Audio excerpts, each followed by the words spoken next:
La crueldad de don Ramiro no conocía límites.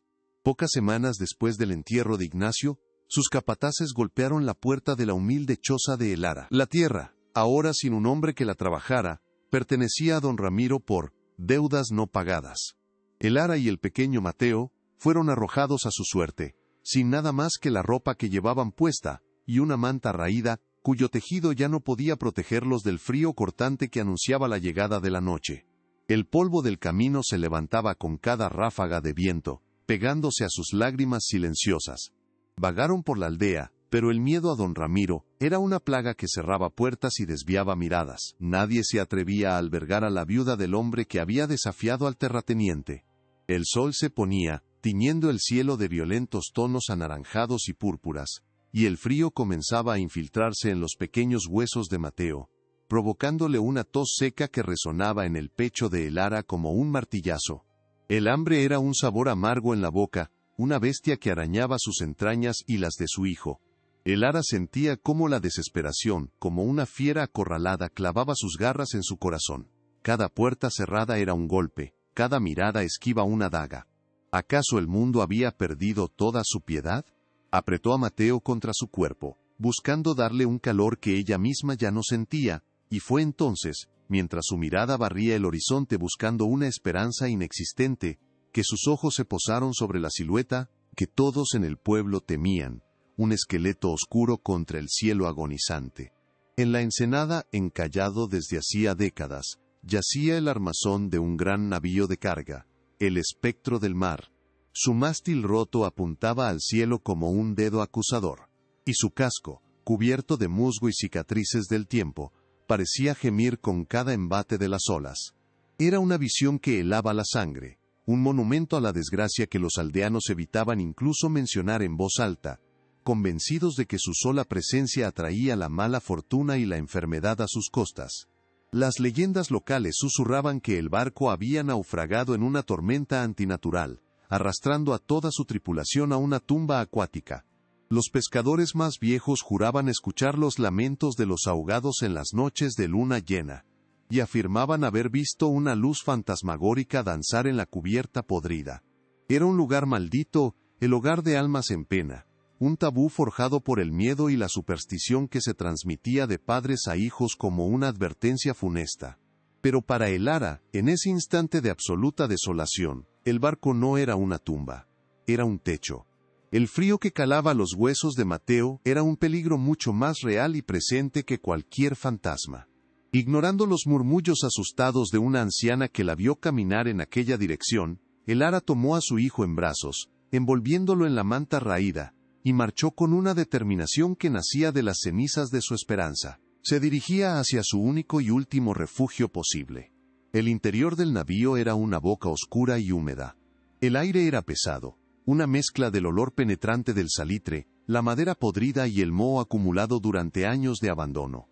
El viento aullaba al colarse por las grietas del casco, creando una sinfonía lúgubre que habría aterrorizado a cualquiera. Pero para Elara, ese sonido era mejor que el silencio de la indiferencia. Aquellas paredes desvencijadas eran un santuario contra la crueldad del mundo, un abrigo contra el viento helado. Acurrucó a Mateo en un rincón relativamente seco, usando su propio cuerpo como escudo contra las corrientes de aire. El niño, agotado por el llanto y la fiebre, finalmente se durmió, ajeno al tétrico entorno que ahora era su hogar. Mientras Elara lo observaba bajo la pálida luz de la luna que se filtraba por un boquete en el techo, un escalofrío recorrió su espalda, pero no era de frío. Era la premonición de que aquel lugar guardaba algo más que viejas leyendas. Poco sabía ella que el verdadero secreto de aquel lugar no eran los fantasmas, sino algo que cambiaría para siempre el destino de su familia. Antes de continuar, suscríbete al canal, comparte y deja tu like porque el final de esta historia te va a sorprender. Y cuéntame en los comentarios, ¿tendrías el valor de entrar en un lugar maldito si fuera la única esperanza para tus hijos? Pero antes de que el espectro del mar se convirtiera en su santuario, antes de que el sabor del salitre reemplazara el aroma del hogar, existió un tiempo de sol y risas. Un tiempo en que el corazón de Elara no estaba fracturado por el duelo, sino lleno de la música sencilla de una vida feliz. Su mundo era una pequeña parcela de tierra fértil, un regalo del padre de Ignacio. donde el maíz crecía alto y fuerte bajo un sol generoso, y el aire olía a tierra húmeda y a las tortillas que ella cocinaba al amanecer. Su hogar era un modesto adobe de 2 habitaciones, pero para Elara era un palacio. Las paredes, encaladas por sus propias manos, mantenían el frescor durante el calor del día, y por las noches, la única lámpara de aceite proyectaba sombras danzantes que contaban historias de amor y complicidad. Cada rincón guardaba un recuerdo: la silla que Ignacio había tallado para ella, la pequeña cuna de Mateo junto a su lecho, el aroma de las flores silvestres que su esposo le traía del campo. Ignacio era un hombre forjado por el sol y el trabajo. Sus manos, callosas y fuertes, sabían arrancar frutos de la tierra, pero también eran capaces de la más infinita ternura al acariciar el rostro de su esposa o al levantar en vilo a su hijo. No era un hombre de muchas palabras, pero sus ojos hablaban por él, reflejando un amor profundo y un sentido del honor tan inquebrantable como las viejas montañas que vigilaban el valle. Esa tierra no era solo barro y plantas, era su herencia, la promesa de un futuro para Mateo. Y Mateo, su pequeño sol, crecía en ese nido de seguridad. Sus días transcurrían entre juegos inocentes en el polvo, persiguiendo gallinas, y riendo con una alegría pura que era el bálsamo para cualquier cansancio de sus padres. Desconocía la maldad del mundo, pues su universo se limitaba al abrazo protector de su madre y a la figura invencible de su padre. Para él, la felicidad tenía el sabor de los mangos maduros y el sonido de la guitarra que Ignacio rasgueaba suavemente al atardecer. Pero una sombra larga y fría se proyectaba desde la colina, una sombra que emanaba de la gran hacienda de don Ramiro. Él era el dueño de casi todo lo que la vista podía abarcar, un hombre cuya riqueza se había construido sobre las ruinas de otros. Su poder era absoluto, una red de miedo y deudas que mantenía a toda la comarca bajo su yugo. Don Ramiro no poseía la tierra, la devoraba, y sus ojos codiciosos se habían posado hacía tiempo en la pequeña y próspera parcela de Ignacio. El terrateniente era un hombre de presencia imponente y alma marchita. Vestía siempre de un negro riguroso, como si estuviera de luto perpetuo por la compasión que había muerto en su interior. Su voz era suave, casi melosa, pero sus palabras eran como dagas de hielo, capaces de helar la sangre del más valiente. Despreciaba la felicidad sencilla de los pobres, viéndola no como una virtud, sino como una estupidez que merecía ser aplastada bajo la bota de su ambición desmedida. La confrontación era inevitable. Don Ramiro envió a sus capataces con ofertas que sonaban a insulto, proponiendo comprar la tierra de Ignacio por una miseria. Quería el acceso al arroyo que regaba sus campos, el último recurso de agua que no controlaba. Ante la negativa serena de Ignacio, el propio don Ramiro lo visitó, montado en su caballo azabache, cuya soberbia era un reflejo de la de su amo. La conversación fue breve, una colisión entre la avaricia y la dignidad. Ignacio se mantuvo firme, con el respeto que se debe a un hombre poderoso, pero con la resolución que nace de la justicia. «Esta tierra alimentó a mi padre y alimentará a mi hijo», dijo, con la voz tranquila pero cargada de un peso ancestral. «No tiene precio, señor». Don Ramiro sonrió, una mueca desprovista de calor. Y en sus ojos oscuros, Elara, que observaba desde la puerta, vio una promesa de ruina. La amenaza no fue pronunciada, pero flotó en el aire, pesada y venenosa. Pocas semanas después, la desgracia golpeó. Ignacio regresó del campo una tarde, más temprano de lo habitual, con el rostro pálido y el cuerpo cubierto de un sudor frío. Se quejaba de un dolor agudo en el vientre y una sed insaciable. Elara lo acostó, culpando al sol inclemente, pero en su corazón, una semilla de pánico comenzó a germinar. Recordó la mirada de don Ramiro y sintió un escalofrío que no era provocado por la brisa del atardecer. La fiebre llegó como un ladrón en la noche, violenta e implacable, se apoderó del cuerpo fuerte de Ignacio, consumiéndolo desde adentro, haciéndolo delirar con palabras febriles sobre agua envenenada y sombras en el maizal. Elara no se apartó de su lado, aplicando paños fríos en su frente ardiente, y susurrando plegarias que se perdían en el silencio de la habitación. Un silencio solo roto por la respiración agónica de su amado esposo. El curandero del pueblo, un anciano de ojos sabios y tristes, vino a verlo. Observó a Ignacio, olió el agua de la jarra y movió la cabeza con una resignación sombría. No había remedio para un mal que no era obra de Dios, sino del hombre. Susurró palabras sobre hierbas oscuras que matan lentamente. Un veneno sin rastro que imita a la enfermedad. No se atrevió a decir el nombre del culpable, pero su mirada asustada lo gritaba. En su último hálito de lucidez, Ignacio tomó la mano de Elara. Sus fuerzas se habían ido, pero su espíritu aún ardía. No dejes que te quiten la tierra, Elara, susurró con voz rota. Es de Mateo. Protégelo de él. No necesitó decir el nombre. Con esa última advertencia, sus ojos perdieron su luz, y el hombre que era el centro del universo de Elara se desvaneció en un silencio eterno, dejando tras de sí un vacío devorador. El funeral fue un asunto sombrío y apresurado. El miedo mantenía a muchos aldeanos a distancia, ofreciendo condolencias con miradas furtivas antes de escabullirse. Elara sentía su dolor como un peso físico, una armadura de hielo que la aislaba del mundo. Sostenía un confuso Mateo de la mano, incapaz de explicarle que la figura que depositaban en la tierra era la misma que lo alzaba por los aires para hacerlo reír. Los días que siguieron fueron un borrón de pena y supervivencia. La casa, antes llena de vida, ahora era un mausoleo de recuerdos. Cada objeto le hablaba de Ignacio. Sus herramientas apoyadas contra la pared, su sombrero colgado en un clavo. El olor de su presencia, que se desvanecía lentamente del lecho que habían compartido. Elara se movía como un autómata, cumpliendo con las tareas diarias por la única razón que le quedaba para vivir: su hijo. Pero la crueldad de don Ramiro no esperaba a que el luto terminara. Apenas 2 semanas después del entierro, mientras la tierra sobre la tumba de Ignacio aún estaba fresca, sus capataces golpearon la puerta. Eran 2 hombres de rostros duros y miradas vacías, la encarnación de la brutalidad de su amo. No traían palabras de consuelo, sino un documento adornado con un sello oficial que parecía una burla. El papel, que uno de los hombres le extendió sin ceremonia, hablaba de deudas impagables heredadas de su esposo, préstamos ficticios y tasas de interés fraudulentas que convertían a don Ramiro en el legítimo dueño de la propiedad. Era una mentira tan descarada, tan cruel, que por un momento, Elara sintió que el aire le faltaba. La firma de su esposo había sido torpemente falsificada, un último insulto a la memoria del hombre que habían asesinado. Sin darle tiempo a procesar la traición, comenzaron el desalojo. Actuaron con una eficiencia brutal, como si estuvieran vaciando un granero y no destruyendo un hogar.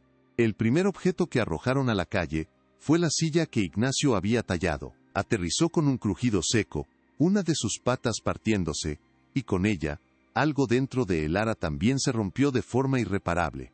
Vio cómo sus pocas posesiones eran lanzadas al polvo: la vajilla de barro que había sido el regalo de bodas de su madre, las mantas tejidas que los abrigaban en invierno, los pequeños juguetes de madera de Mateo.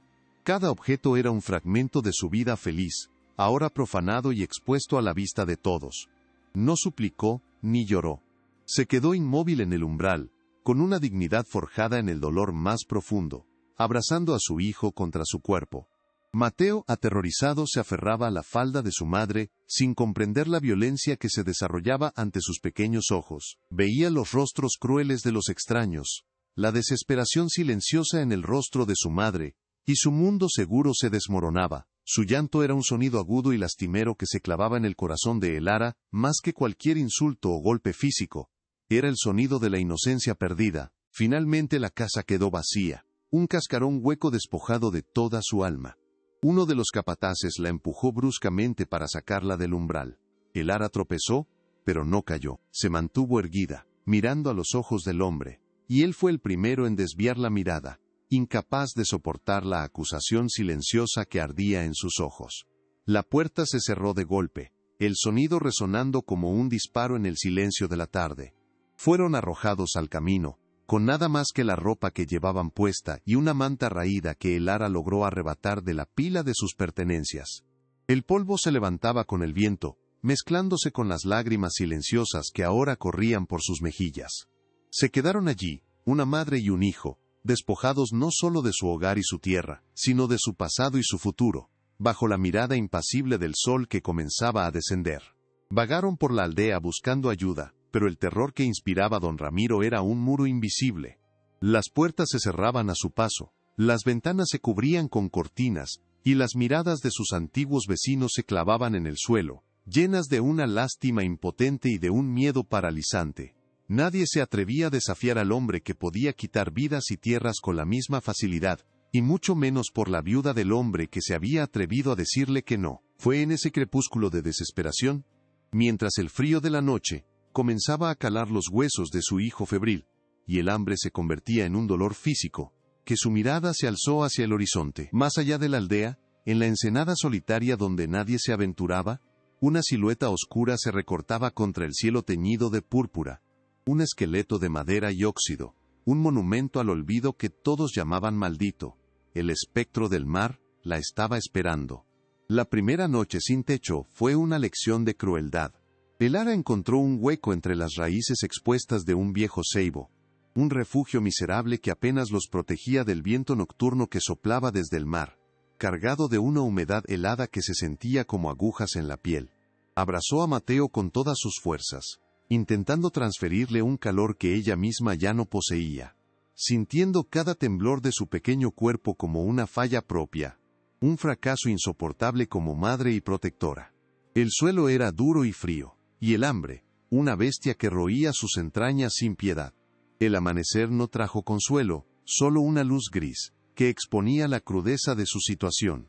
Con Mateo en brazos, cuyo peso parecía aumentar con cada hora de fiebre, Elara reanudó su peregrinaje por la aldea. Tocó la puerta de comadres con las que había compartido tortillas y risas, de hombres que habían bebido pulque con su esposo, pero en cada rostro encontraba la misma expresión, una mezcla de lástima y pánico. Veían en ella no a una amiga necesitada, sino al fantasma del desafío, un recordatorio viviente del poder implacable de don Ramiro.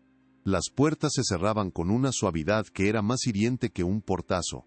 Las excusas eran susurradas a través de las rendijas. No había espacio.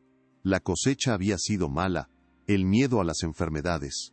Mentiras piadosas que eran como sal en sus heridas abiertas.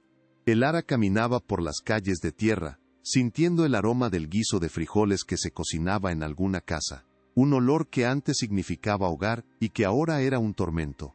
Un recordatorio brutal de todo lo que había perdido en un abrir y cerrar de ojos. La humillación era un veneno que se extendía lentamente por sus venas. Se vio obligada a mendigar, a extender una mano temblorosa por un trozo de pan duro o una fruta magullada. Algunos se la daban con la mirada baja, como si el acto de caridad fuera una traición que debían ocultar. Otros simplemente la ignoraban, apresurando el paso y jalando a sus hijos para que no vieran el rostro de la desgracia. Elara se estaba convirtiendo en una paria, una sombra indeseada en el pueblo que la había visto nacer y florecer. La segunda noche fue peor. La fiebre de Mateo había subido, y su tos era ahora un quejido débil y seco que partía el alma de Elara en 1000 pedazos.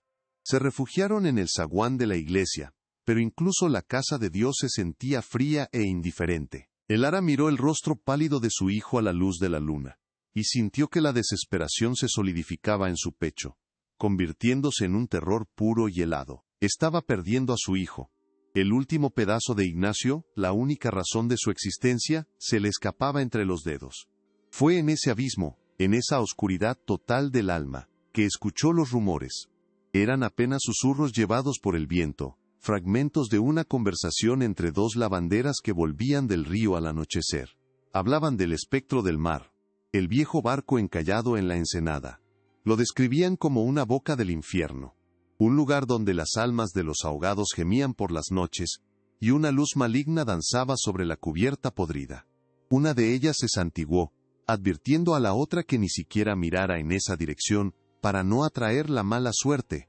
Para las mujeres era una historia de terror para asustar a los niños, pero para Elara, en medio de su delirio de hambre y miedo, una palabra resonó con la fuerza de una revelación. Refugio. Un lugar abandonado por los hombres y temido por los espíritus. Un techo, por podrido que estuviera. Unas paredes, aunque estuvieran cubiertas de musgo y salitre. En un mundo donde la crueldad humana era el verdadero monstruo, ¿qué terror podía depararle un puñado de fantasmas?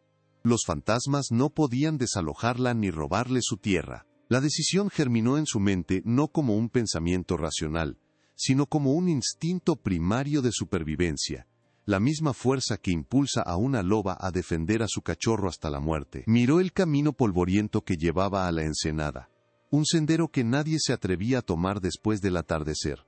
El miedo le recorrió la espalda, un escalofrío que no tenía nada que ver con el frío. Pero luego miró a Mateo, sintiendo su respiración débil contra su cuello, y el miedo se transformó en una furia silenciosa y determinada. La historia de Elara es un fuego que se niega a extinguirse, una prueba de que el espíritu humano puede encontrar luz en la más profunda oscuridad. Su viaje apenas comienza, y cada paso que da es un acto de fe y amor incondicional.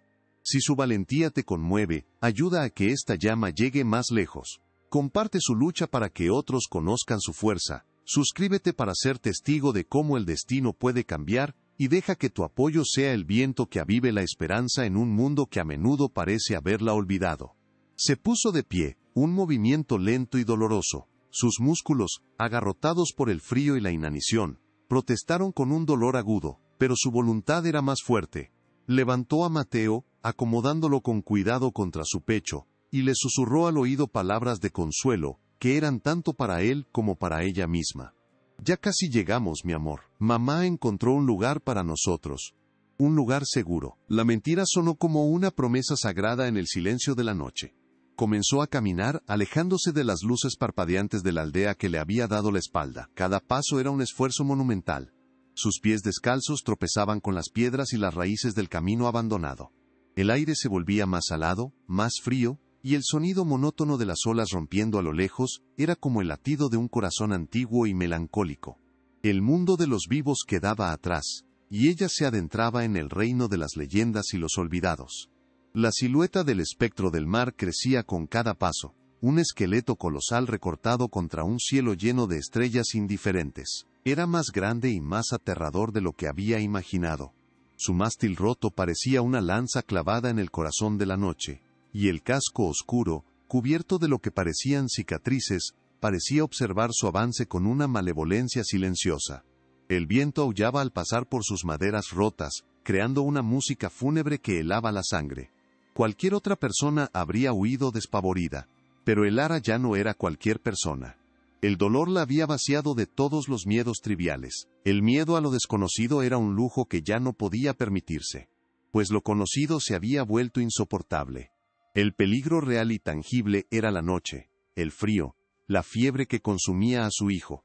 Si debía hacer un pacto con los fantasmas para salvarlo, lo haría sin dudarlo. Llegó a la orilla de la ensenada, con los pies hundidos en la arena húmeda y fría.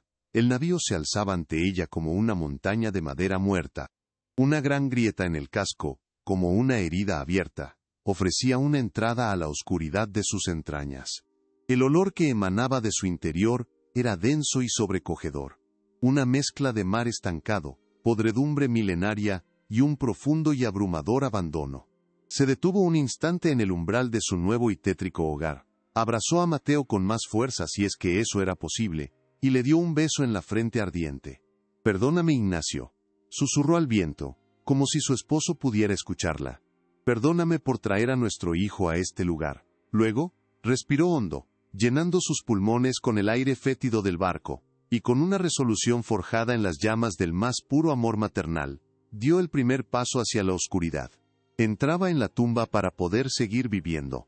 El umbral del espectro del mar no era una puerta, sino una herida abierta en el costado de la bestia de madera. Al cruzarlo, Elara fue engullida por una oscuridad casi tangible, un vacío que olía a tiempo estancado. El aire, denso y salobre, se aferraba a sus pulmones, una mezcla nauseabunda de madera descompuesta, algas podridas y el moho que florecía como un tapiz fúnebre sobre cada superficie. El sonido del viento que se colaba por las innumerables grietas del casco no era un simple silbido, era un lamento prolongado, un coro de voces fantasmales que parecían narrar la agonía del naufragio. A pesar del terror que le helaba la médula, un extraño sentimiento de alivio la invadió. Aquellas paredes desvencijadas, aquel techo que goteaba agua salada, eran un escudo contra la crueldad de los hombres, contra el juicio de la aldea, contra el frío cortante de la noche a la intemperie. Aquí, en el vientre de la desgracia, nadie podía verla, nadie podía juzgarla. Acurrucó a Mateo, cuyo cuerpo ardía de fiebre, en un rincón donde el suelo parecía menos húmedo, y usó su propio cuerpo como un último y desesperado baluarte contra el frío. Los primeros días fueron un infierno de trabajo y desesperación. Con la energía que solo el amor de una madre puede invocar, Elara se dedicó a hacer habitable un pequeño rincón de la bodega de carga. Usando un trozo de tabla rota como escoba, barrió capas de mugre, excrementos de aves marinas, y los restos de un pasado olvidado. Sus manos, antes suaves, se agrietaron y sangraron al arrancar el musgo resbaladizo de las paredes, buscando crear un espacio seco, donde la tos de Mateo no resonara con tanta humedad. La supervivencia se convirtió en un ritual agotador. Al amanecer, mientras Mateo dormía un sueño inquieto, ella se aventuraba a la playa, con los pies descalzos hundiéndose en la arena helada. La marea baja era su única proveedora. Hurgaba entre las rocas afiladas en busca de almejas, mejillones o cualquier cosa que el mar le ofreciera. El sabor crudo y salado del marisco era a menudo su única comida. Un sustento amargo que mantenía a raya el hambre, pero no la profunda desolación que sentía. Cada viaje a la orilla era una tortura de ansiedad. Dejaba a Mateo solo, envuelto en la manta raída, en la penumbra del barco. Su mente la atormentaba con imágenes terribles. Que despertara asustado, que su fiebre empeorara, que alguna criatura se sintiera atraída por su refugio. Regresaba corriendo, con el corazón en un puño, y solo respiraba aliviada al encontrarlo dormido, ajeno a la batalla que su madre libraba por ambos a cada minuto de cada día interminable. El barco, lejos de ser un refugio silencioso, era una entidad viva y quejumbrosa. Durante el día, sus maderas crujían y se expandían bajo el sol. Por la noche, se contraían con el frío, produciendo una sinfonía de gemidos y chasquidos que poblaban la oscuridad con terrores imaginarios. Elara aprendió a distinguir los sonidos, el golpeteo rítmico de una cuerda suelta contra el mástil, el silbido agudo del viento en el aparejo roto, el murmullo grave de las olas contra el casco. Pero había un sonido que no lograba identificar. No era el viento ni la madera.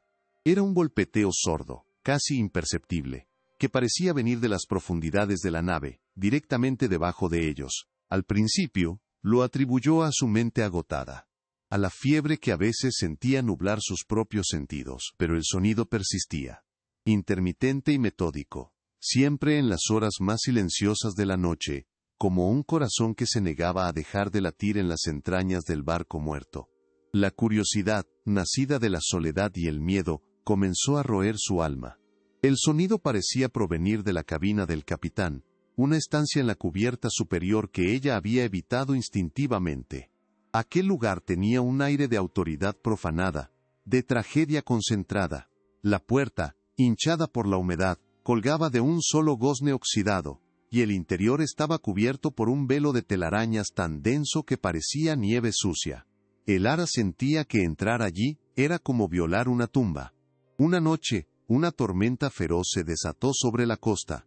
El espectro del mar se estremecía con cada embate de las olas, como si intentara liberarse de su lecho de arena. La lluvia caía a torrentes por los agujeros del techo, y el viento aullaba como un animal herido. En medio de ese caos, el golpeteo sordo de abajo se convirtió en un golpe seco y definitivo, como si algo pesado se hubiera desprendido y caído.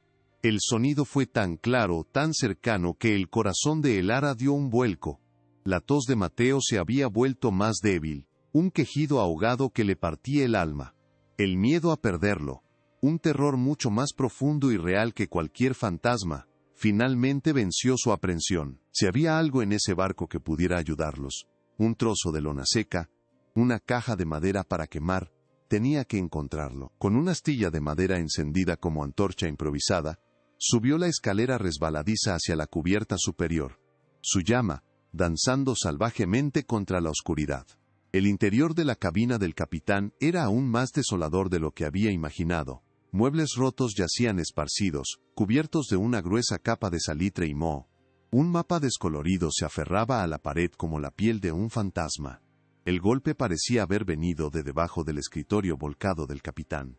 Con un esfuerzo sobrehumano, empujó el pesado mueble a un lado, revelando las tablas del suelo. Y allí, vio algo que le heló la sangre. Una de las tablas no estaba alineada con las demás. Estaba ligeramente levantada, como si una fuerza desde abajo la hubiera empujado. No era obra de la tormenta. Era una invitación, una revelación. Su mente, acostumbrada a las viejas leyendas, pensó en almas atrapadas, en secretos que no debían ser descubiertos. Pero la imagen del rostro pálido de Mateo borró todo temor supersticioso.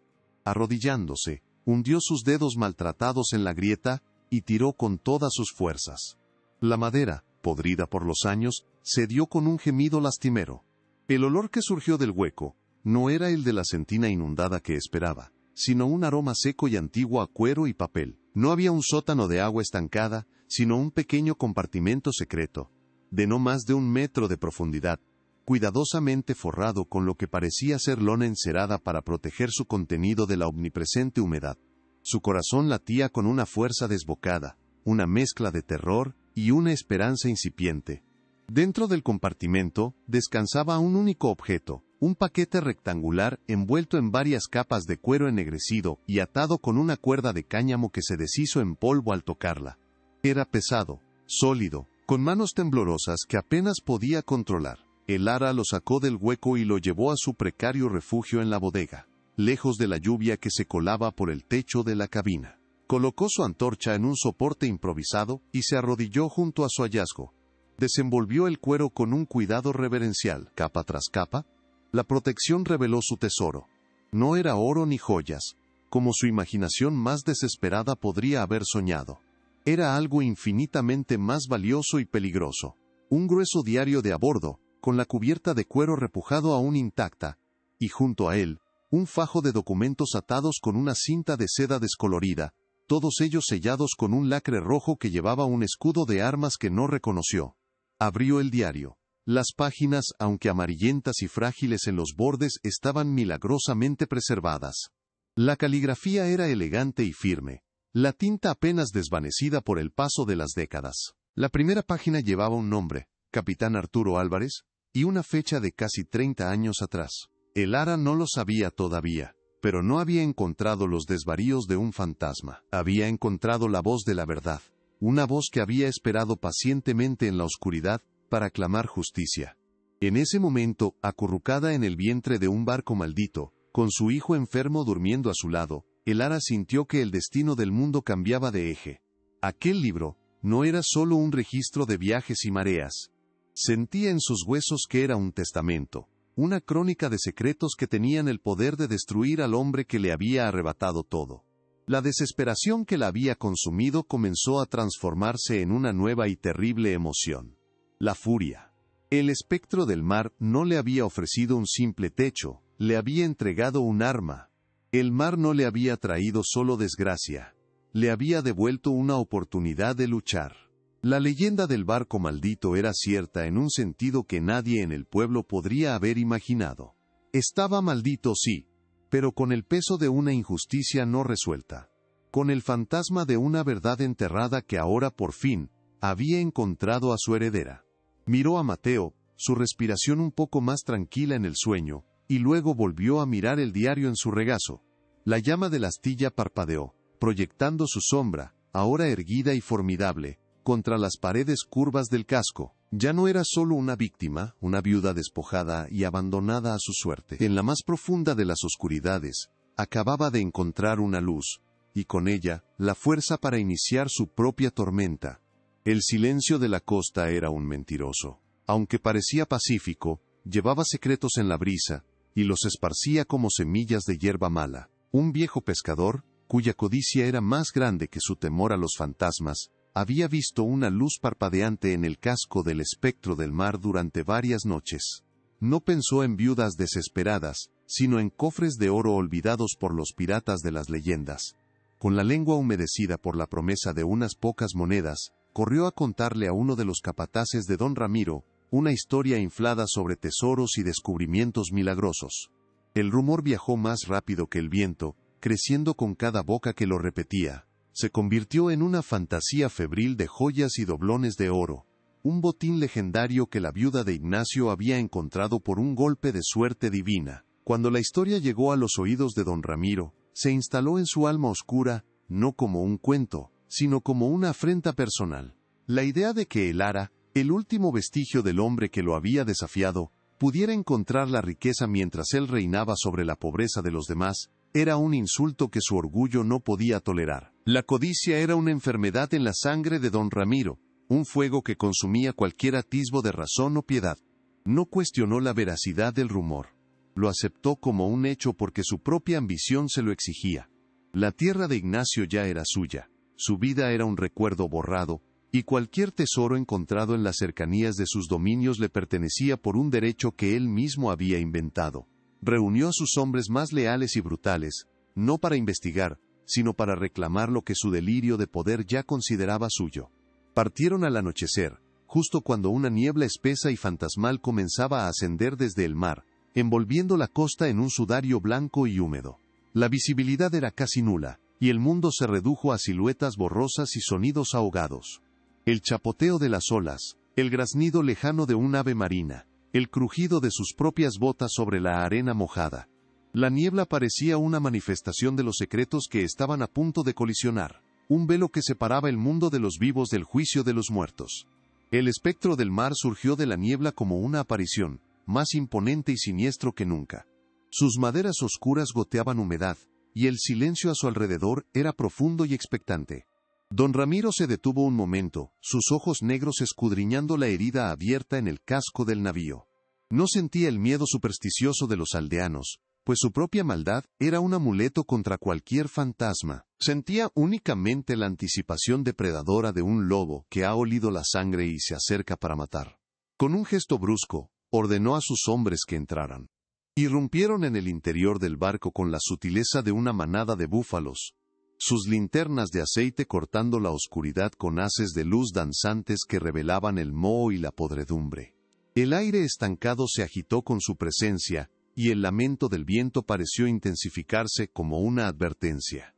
Don Ramiro entró el último, su figura alta y vestida de negro llenando el umbral, una encarnación de la oscuridad invadiendo el último santuario de Elara.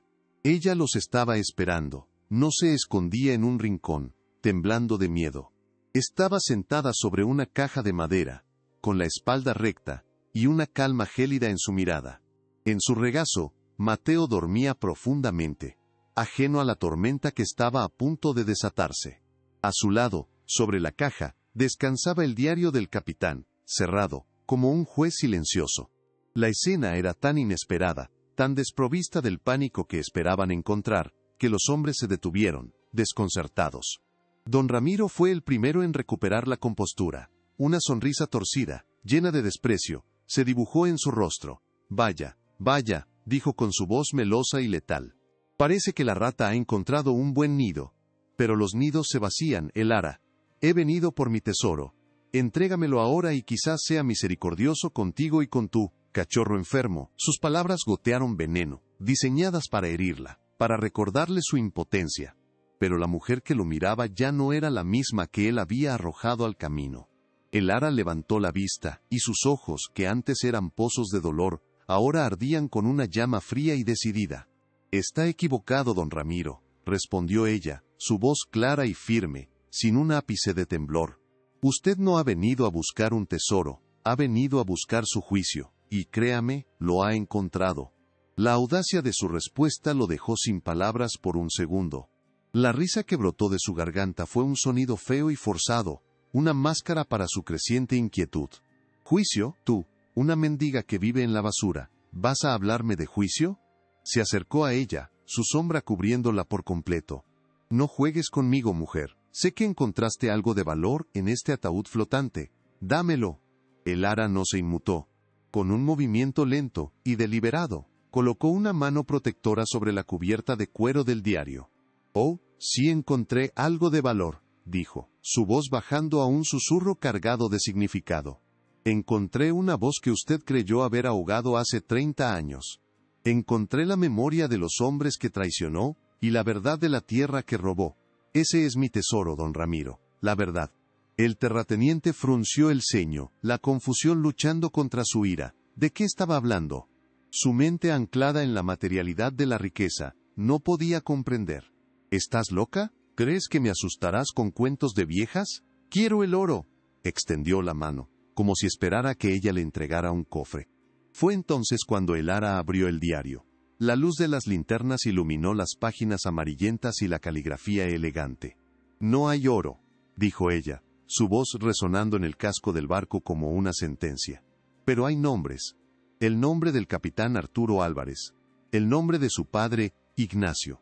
Y los nombres de los hombres que pagó para sabotear este barco en medio de una tormenta».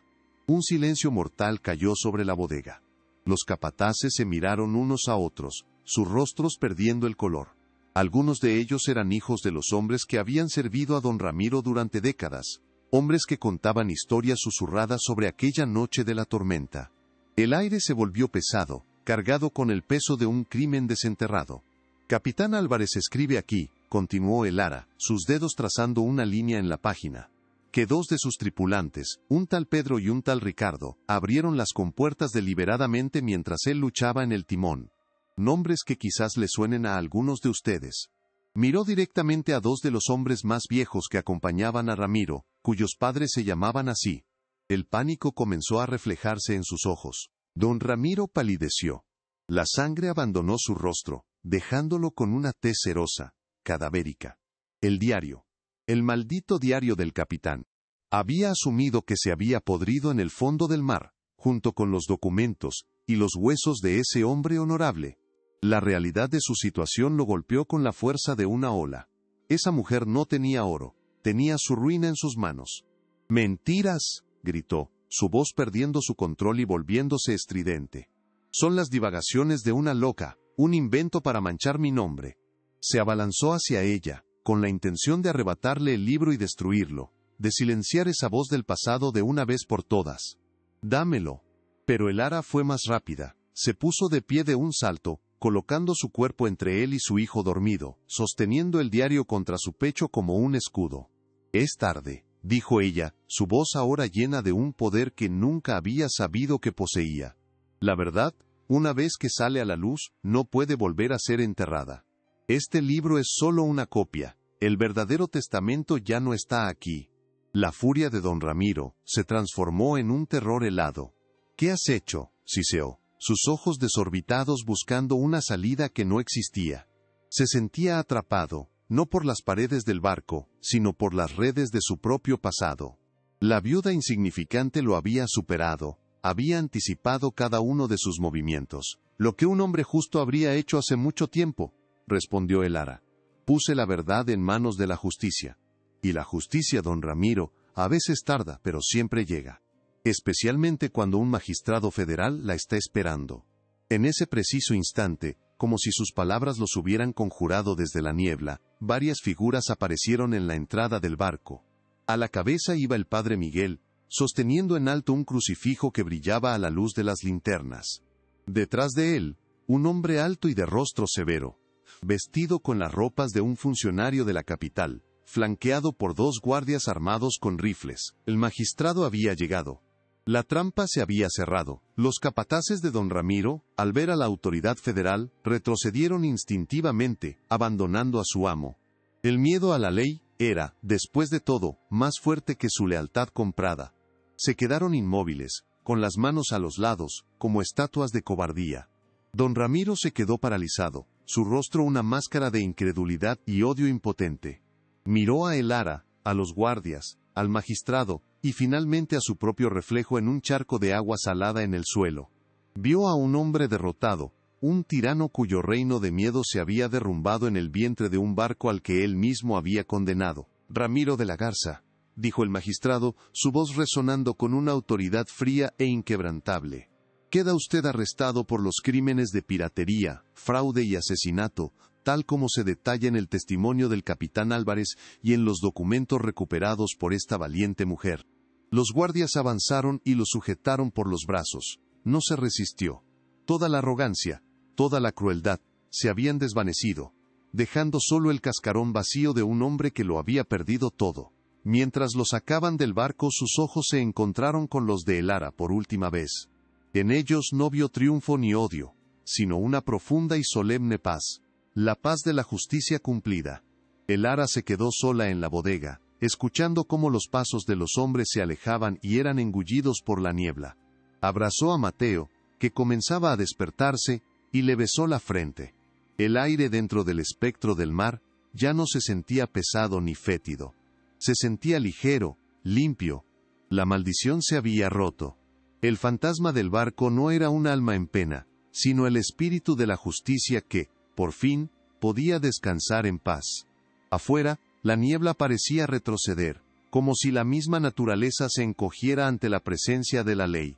El padre Miguel se acercó a Elara, colocando una mano suave sobre su hombro. Sus ojos, que habían visto tanto sufrimiento, ahora reflejaban una profunda admiración. No dijo nada, pero en su silencio, Elara encontró el reconocimiento a una batalla librada y ganada en las sombras, una validación que valía más que cualquier palabra. El magistrado, un hombre acostumbrado a la dureza de su oficio, la miró con un respeto que trascendía su cargo. El viaje de regreso a la aldea fue una procesión surrealista. La noticia, llevada por los mismos hombres que habían abandonado a su amo, se había esparcido como un incendio en pasto seco. Las puertas que antes se le habían cerrado con miedo, ahora se abrían de par en par. Los rostros que habían desviado la mirada, ahora la buscaban con una mezcla de asombro, vergüenza y gratitud. Veían en ella no a la viuda desamparada, sino a la encarnación de una justicia que creían perdida para siempre. Elara caminó con la cabeza en alto, sosteniendo a un Mateo somnoliento que se aferraba a su cuello, sintiendo el calor de su aliento contra su piel. No había orgullo en su semblante, solo una serenidad exhausta. No buscaba la aclamación de quienes la habían abandonado. Su única victoria era el futuro seguro que ahora podía ver para su hijo.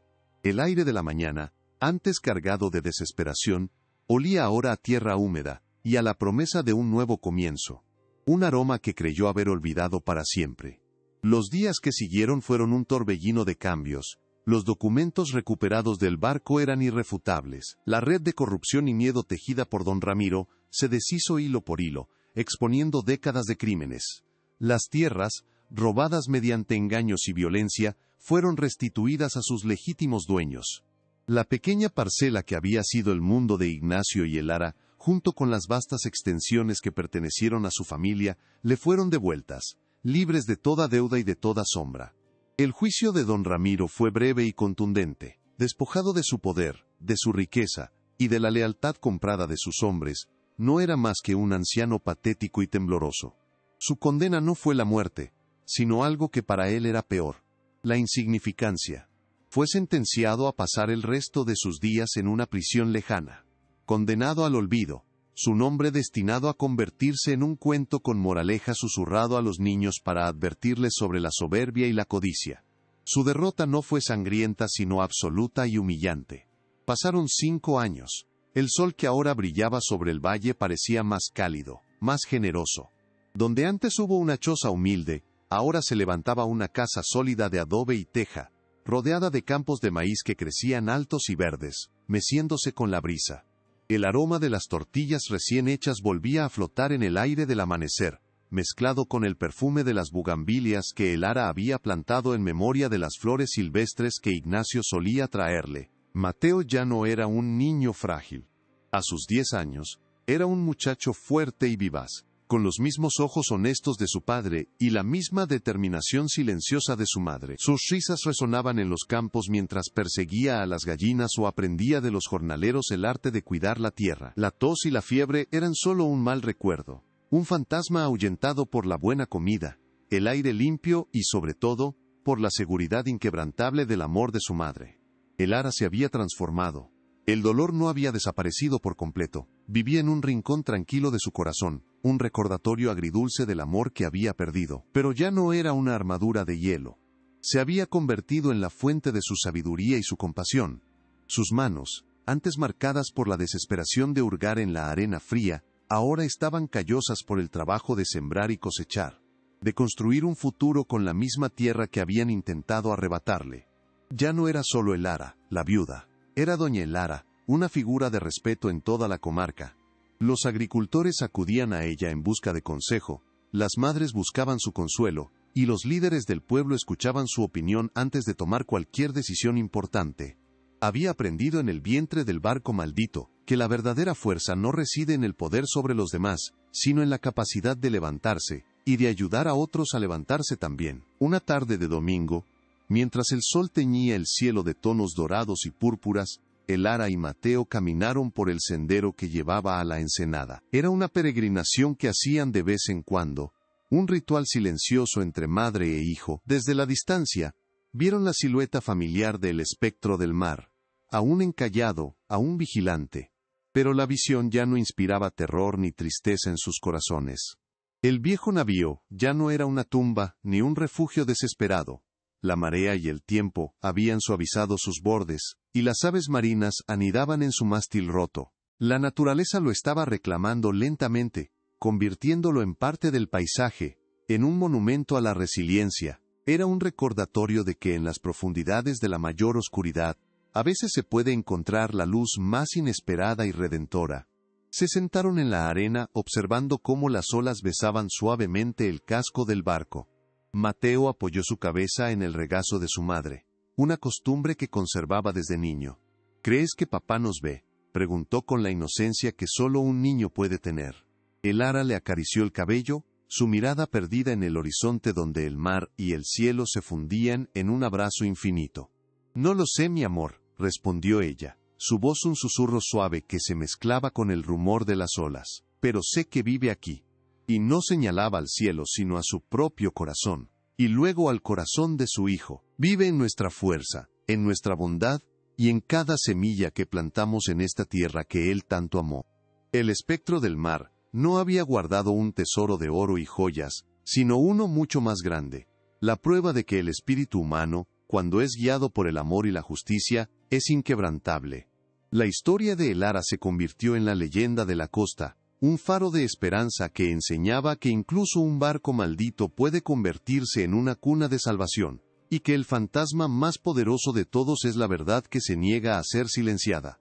El sol finalmente se ocultó, dejando tras de sí un cielo estrellado y una paz profunda que envolvía la costa. Madre e hijo se levantaron y emprendieron el camino de regreso a casa, dejando atrás el esqueleto del viejo navío. Ya no necesitaban su refugio. Habían construido el suyo propio, no con madera podrida y leyendas de terror, sino con los cimientos indestructibles del amor, la memoria y la esperanza de un futuro que por fin les pertenecía. La historia de Elara y el espectro del mar nos enseña una verdad tan antigua como el tiempo mismo. La verdadera riqueza nunca se mide en oro ni en hectáreas de tierra. El tesoro que don Ramiro buscaba con desesperación era efímero, un metal frío que solo podía comprar lealtades falsas y un poder vacío. El verdadero tesoro, el que Elara encontró en el vientre de aquel barco olvidado, era intangible e indestructible, era la verdad, un arma forjada en la justicia que nadie puede robar. El viaje de Elara es un testamento al poder de la memoria. No fue el odio lo que la impulsó, sino el amor inquebrantable por el hombre que le fue arrebatado y la promesa de un futuro para el hijo que era su legado. Cada paso que dio en la oscuridad, cada miedo que enfrentó, fue un acto de devoción. Su historia nos recuerda que el amor, en su forma más pura, no muere con el cuerpo, sino que se transforma en una fuerza capaz de mover montañas y de hacer que la justicia por fin encuentre su camino. A menudo los lugares que la sociedad considera malditos o abandonados son aquellos que guardan los secretos más profundos. El espectro del mar era temido por los aldeanos, un símbolo de desgracia que todos evitaban. Sin embargo, para Elara se convirtió en una cuna, en un santuario, y finalmente, en la clave de su liberación. Esto nos muestra que el verdadero mal no habita en las sombras de las leyendas, sino a plena luz del día, en la indiferencia y la crueldad de los hombres. La justicia, como una semilla plantada en tierra fértil, a veces necesita la tormenta más oscura para poder germinar. No llegó a través de ejércitos ni de revoluciones violentas, sino a través de la voz silenciosa de una mujer que se atrevió a leer el pasado. Elara nos demuestra que el coraje no siempre grita. A veces, es la calma determinación de una madre que, en la más profunda de las noches, decide encender una luz, sin importar cuán pequeña sea, para iluminar el camino de regreso a la dignidad. El legado que Elara construyó para Mateo no fue una fortuna heredada, sino un mundo donde el nombre de su padre era sinónimo de honor y donde la tierra que trabajaban era un símbolo de resiliencia. El conocimiento que descubrió en aquel diario le dio el poder de reclamar no solo su propiedad, sino también su identidad y su futuro. Este es el tesoro final, la capacidad de reescribir nuestro propio destino con la tinta de la verdad y la fortaleza de nuestro espíritu. En nuestras propias vidas, todos enfrentamos tormentas y nos topamos con barcos encallados, momentos de desolación que nos hacen sentir abandonados por el mundo. La jornada de El Ara nos invita a mirar dentro de esos lugares oscuros, no con miedo, sino con la esperanza de que, quizás, allí se encuentre la llave para nuestra propia redención, la verdad que nos hará libres y la fuerza que no sabíamos que poseíamos. Si esta historia tocó tu corazón, te invito a suscribirte a nuestro canal, a compartir esta llama de esperanza y a dejarnos saber que estuviste aquí con un me gusta. Cada historia que compartimos es un tributo a la increíble fortaleza del espíritu humano, y tu apoyo nos permite seguir trayendo estas leyendas a la luz, para que nunca sean olvidadas por el viento del tiempo. Pero más allá de eso, queremos escucharte a ti. Cuéntanos en los comentarios qué lección te llevas de esta jornada, qué significó para ti el coraje de El Ara, qué simboliza el espectro del mar en tu propia interpretación. Tu perspectiva enriquece esta comunidad y convierte cada relato en una conversación que nos une a todos en nuestra experiencia humana compartida. Todos enfrentamos nuestros propios fantasmas y nuestros propios tiranos, ya sea en el mundo exterior o en las batallas que libramos en nuestro interior. La historia de El Ara es un faro que nos recuerda que no estamos solos en nuestra lucha. Queremos leer tu historia, conocer tus batallas y celebrar la fuerza que, como El Ara, has encontrado en los momentos más inesperados. Porque cada vida es una leyenda esperando ser contada.